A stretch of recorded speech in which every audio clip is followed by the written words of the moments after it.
যদি কোনো স্ত্রী স্বামীর কথা না শুনে, তাহলে স্বামীর প্রথম করণীয় হলো স্ত্রীকে নসিহত করা, উপদেশ দেওয়া, এবং যথাসম্ভব আন্তরিকতা ভালোবাসা দিয়ে তাকে আনুগত্যের মধ্যে আনার চেষ্টা করা, যে তুমি আমার কথা শুনলে লাভ তোমার, আর আমার কথা না শুনলে, আমার অবাধ্য হলে, নাফরমানি করলে তোমারই লস। নবী করিম সাল্লাল্লাহু আলাইহি সাল্লাম বলেছেন, 4 কাজ করলে মহিলারা 8 জান্নাতের যে কোনো জান্নাতে যেতে পারবে। তার 1 নম্বর কাজ হলো নামাজ পড়া ঠিক মতো, 2 নম্বর হলো রমজান রোজা রাখা, 3 নম্বর হলো স্বামীর কথা মেনে চলা, 4 নম্বর হলো লজ্জাস্থানের হেফাজত করা।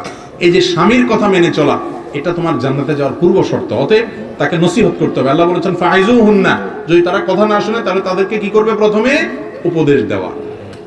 এটাতে কাজ হয় নাই, উপদেশ দিয়ে বহুত বুঝাইছেন, বহুত ভাবে চেষ্টা করছেন, কিন্তু হয় না।